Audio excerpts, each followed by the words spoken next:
So coming to mister Bachchan, అంటే మీ రీమేక్స్లో నాకు బాగా ఇష్టం, లాస్ట్ టైం చెప్పా గబ్బర్ సింగ్. నేను దబాంగ్ చూసిన నాకు అంత కిక్ ఫ్యాక్టర్ రాలేదు, కానీ గబ్బర్ సింగ్ చూసిన తర్వాత అసలు దానికి దీనికి సంబంధం లేకుండా మీ మీ స్థాయిలో మీరు కమర్షియల్ ఎలిమెంట్స్ అంతా యాడ్ చేసిన విధానం నాకు బాగా నచ్చింది. సో ఇందులో రైడ్కి దీనికి ఏ డిఫరెన్సెస్ మీరు చూపించబోతున్నారు? అలాగే ఉంటుంది. దబంగ్కి గబ్బర్ సింగ్ ఎంత డిఫరెన్స్ ఉందో రైడ్కి మిస్టర్ బచ్చన్కి అంతే డిఫరెన్స్ ఉంటుంది. That much I can assure. So ఏమేమి చేంజెస్ చేశారు మాకు రైడ్ కంటే దీనికి? చూడాలి చేంజెస్. బేసిక్ ఇందులో హైలైట్స్ ఏంటంటే 90s బ్యాక్డ్రాప్, అది చాలా ఇంట్రెస్టింగ్గా ఉంటుంది. రవితేజ గారి క్యారెక్టరేషన్ సినిమాలో ఆనెస్టీ ఈజ్ ద హీరో, అది చాలా బాగుంటుంది.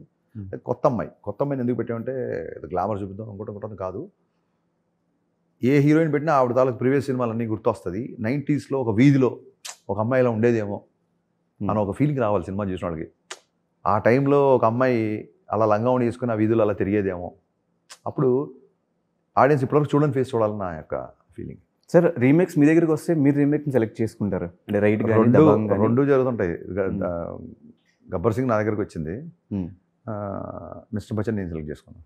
ఓకే, ఎందుకు నచ్చింది మీకు రైడ్ అనే సబ్జెక్ట్? ఎందుకు నచ్చింది? అదే చెప్తున్నాను, నాకు అజయ్ దేవగన్ అంటే చాలా ఇష్టం. I have a huge respect towards Ajay Devgn sir, and love to do a film with him in future. So he's like Amay Patnaik, ఆ characterization is like extraordinary. But at the same time this lot of difference between Ravi Teja గారు and Ajay Devgn గారు. So I have to address his histrionics, his sensibilities and all. ఈ cinema first time చూడగానే నాకు ఇప్పుడు అనుకున్న first half వచ్చేసింది. నేను అందుకే మనం అసలు ట్వీట్ చేసి అమ్మ పలకాలని, మనం ఏదో కూర్చొని పీకేద్దాం కూర్చొని రాదు, థాట్ షుడ్ కమ్.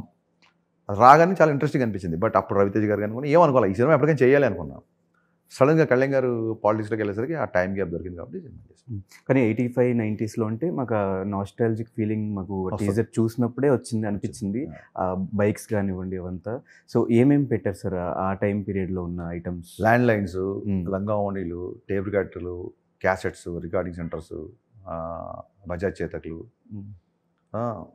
ఆ టైం తాలూకు కాస్ట్యూమ్స్, అప్పుడున్న చిత్రలహరి, చిత్రహార్, ఇవన్నీ మీకు ఏంటంటే ఒక డిఫరెంట్ వరల్డ్లోకి తీసుకెళ్తాయి.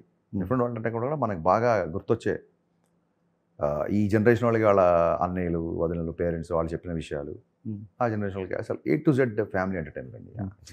90sలో మీరు మిస్ అయింది ఏంటి? నేను మిస్ అయింది ఫ్రెండ్ని కలిసి ఉన్నప్పుడు ఉండే ఎక్సైట్మెంట్. ఒక ఫ్రెండ్ని పలానా ప్లేస్కి అక్కడ రమ్మంటే అతను చూసేంత వరకు కమ్యూనికేషన్ ఉండేది కాదు.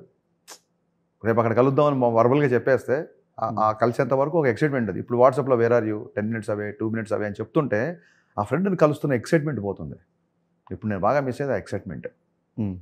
అలాగే సినిమా బిఫోర్ పాటల గురించి తెగ మాడుకునేవాళ్ళు. చాలా ముందు రిలీజ్ అయ్యాయి, బుక్స్ కూడా వచ్చాయి, బుక్స్ వచ్చేవి, లిరిక్స్ అంతా అవైలబుల్ ఉండేవి, పెద్ద పెద్ద పోస్టర్స్ ఉండేవి ఆడియో సెంటర్స్ దగ్గర. ఇప్పుడు అంతా సోషల్ మీడియా అయిపోయింది ప్రమోషన్ అంతా. సో అదొకటి బాగా మిస్ అవుతుంది. సినిమా వైజ్ వరకు ఆడియో లాంచెస్ జరిగాయి. సో ఆ పరంగా ప్రమోషన్స్ ప్లాన్ చేయలేదు సార్ ఇదివరకు? సరే, మోరల్లెస్ మనం కూడా చేస్తాం రిలీజ్ ఈవెంట్ అని. ఈవెంట్స్ ఇంపార్టెంట్ కాకుండా సరే మెయిన్ ఆ ఎక్సైట్మెంట్ మిస్ అవుతాం. బేసిక్ ఎక్సైట్మెంట్ అప్పుడు ఎక్కువ ఉండేది. అప్పుడు కొంచెం డిస్క్లోజ్ చేసి ఉండే మ్యాటర్స్ అన్ని.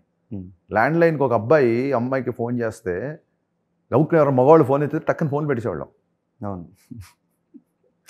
ఆ ఫోన్ రింగ్ అవుతున్నప్పుడు అతను హార్ట్ బీట్ ఉంటుంది చూసారు, ఆ అమ్మాయి ఎత్తుద్దా అనేది ఆ కైండ్ ఆఫ్ ఎక్సైట్మెంట్ మిస్ అవుతాం. సో మిరపకాయ తర్వాత చాలా సినిమాల తర్వాత మళ్ళీ సార్తో సినిమా చేస్తున్నారు. సో ఈ మధ్యలో ఎక్కడ మళ్ళీ చేద్దాము అనే థాట్స్ ఏం రాలేదు? చేసాం, 2 సార్లు ట్రై చేసాము, ప్రాజెక్ట్ సెట్ అవ్వలేదు, కొన్ని రీజన్స్ వల్ల సెట్ అవ్వలేదు, అంతే తప్ప చేయకూడదని లేదు. ఈ మధ్యలో కొన్ని వేల సార్లు కలిసి ఉంటాము, కలిసి హాలిడేస్కి వెళ్తుంటాం, బయటికి వెళ్తుంటాము. ఇప్పుడు ఆయన షూటింగ్ లేకపోయినా నేను, నాకు షూటింగ్లో కానీ అందరం ఎప్పుడు ఒక చోట ఉంటాం అందరూ ఆల్మోస్ట్.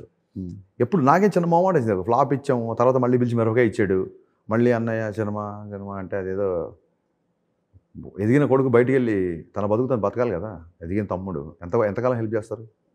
సో అంతే తప్ప వేరే రీజన్ ఏంటి. సో అసలు మీ ఐడియాలజీ ఏంటి సార్ లైఫ్లో, మీరు నమ్మే ఐడియాలజీ ఇన్ ద సెన్స్ నేను ఈ ఐడియాలజీ పెట్టుకొని బతకాలి అలాగే అనుకోనండి. బేసిక్గా మనం మన వల్ల ఎవరికి ఇబ్బంది ఉండకూడదు first thing. At the same time మనం అనుకుంది బలంగా ఖచ్చితంగా చెప్పగలగాలి. అంటే మీ స్పీచెస్ చూసినా, మీ ఇంటర్వ్యూస్ చూసినా, మీ మైండ్ సెట్ కానీ, కళ్యాణ్ గారి మైండ్ సెట్ కానీ, రవితేజ గారి మైండ్ సెట్ కానీ, ఆ మాటలు కానీ సేమ్ యాజ్ ఇట్ ఈస్ ఒకేలా ఉంటే వాళ్ళతో కలవడం వల్ల ఐడియాలజీ ఏమైనా చేంజ్ అయిందా, లేకపోతే అంతకుముందు కూడా చిన్నప్పటి నుంచి మీ ఐడియాలజీ ఎలా రెండు ఉండొచ్చు. బేసిక్ ఎలా ఉంటుందంటే వాళ్ళిద్దరు ఇన్ఫ్లుయెన్స్ ఉంటుంది నా మీద డెఫినెట్గా. చిన్నప్పటి నుంచి కెరీర్లో సినిమా ఇండస్ట్రీకి వచ్చిన తర్వాత ఎక్కువ లైఫ్ స్పాన్ రవినేతో, రాకముందు నుంచి పవన్ కళ్యాణ్ గారి ఇన్ఫ్లుయెన్స్. బట్ నేనేమంటానంటే చాలామంది చూస్తారు కదా వాళ్ళిద్దరు సినిమాలు, వాళ్ళిద్దరితో చాలామందికి సంబంధం ఉంది కదా. నేను 3 సినిమాలు చేస్తే మల్లేని గోపిచంద్ కూడా 3 సినిమాలు చేసాడు కదా. నేనేమంటానంటే నీలో సిమ్ కార్డ్ ఉంటే సిగ్నల్స్ వస్తాయి.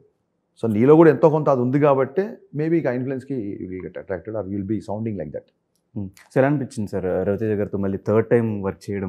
అసలు కాదు, ఇప్పుడు మనం కలిసి 13 ఏళ్ళు అయితే ఆశ్చర్యపోతాం, కానీ రోజు కలిసేవాళ్ళం, అదే సెట్లో కలుస్తాం అంతే, ఏముంటుంది. సో బిగ్గెస్ట్ క్వాలిటీ ఏంటంటే ఆయన మారలేదు. షాక్ అప్పుడు ఎలా ఉండడం, మిరపకాయ అప్పుడు ఎలా ఉండడం, ఇప్పుడు అలాగే ఉన్నారు. In fact more younger, is little more discipline now. ఎప్పుడు డిసిప్లిన్ ఉంది, ఇప్పుడు ఇంకా స్ట్రిక్ట్ డిసిప్లిన్లో, స్ట్రిక్ట్ డైట్లో, స్ట్రిక్ట్ ఎక్సర్సైజ్లో ఉన్నారు. సో అందుకే అంత గ్లామరస్గా ఉన్నారు. ఏ డిస్కషన్స్ అవుతుంటాయి సార్ జనరల్గా? మొత్తం A to Z, మీమ్స్ దగ్గర నుంచి ఇంకా మిగతా వాళ్ళ మీద అసలు ఇంకా ఇది అదేం లేదు. A to Z everything will talk. Travel దగ్గర నుంచి, ఫుడ్ దగ్గర నుంచి, ఫ్యాషన్ దగ్గర నుంచి, every topic under the sky discussion ఉంటుంది. So it's the best memory మీకు? మెమరీ అంటే రోజు కలుస్తూనే ఉంటాం కదా, కలుస్తూనే ఉంటారు. అందులో ఒక నేను రవి అన్నయ్య అందరం కలిసి న్యూయార్క్లో స్పెండ్ చేసిన టైం, హాలిడేకి వెళ్ళిన time is the best memory. ట్విట్టర్లో ఫోటో కూడా పెట్టా. It's the best memory. అలాగే ఒకసారి ఏదో షూటింగ్ అయిపోతే హాలిడే ఎక్స్టెండ్ చేసాం. షూటింగ్ అయిపోయిన తర్వాత ఒక 4-5 రోజులు ఉన్నాం. నేను, సుబ్బరాజు, మచ్చరవి, మెహర్ అండ్ అన్నయ్య. ఆ హాలిడే అయితే one of the best holiday. అంటే ఒక టైంలో రూమ్లో నవ్వుతూ కళ్ళెమ్మడి నీళ్ళు వచ్చేసి ఈ పొట్ట ఇలా పట్టేసుకొని ఇంకా ఆపేయండి అని చెప్పి ఒకసారి ఆపి రెస్ట్ తీసుకొని మళ్ళీ నవ్వి, ఇలాంటి సందర్భాలు, that's the best holiday actually. అలాగే సార్ చాలా తక్కువ మందికి ఇండస్ట్రీలో ఫస్ట్ సినిమాకి ఒక మంచి రికగ్నైజేషన్ వచ్చేస్తుంది. అలా భాగ్యశ్రీ ఈ సినిమాతో మంచి రికగ్నైజేషన్ ఆల్రెడీ రిలీజ్ అవ్వకముందే బయట మీమ్స్లో వైరల్ అవ్వడము, రీల్స్ అంతా వైరల్ అవుతూ వస్తున్నారు. సో ఈ సెలెక్షన్ ఎలా జరిగింది సార్? మామూలుగానే పూజాని డీజేకి తీసుకున్నట్టు, శృతి హాసన్ని గబ్బర్ సింగ్ తీసుకున్నట్టు, వాళ్ళ ఆల్బమ్ చూడడానికి వేరే సినిమాలు ఉన్నాయి 1-2.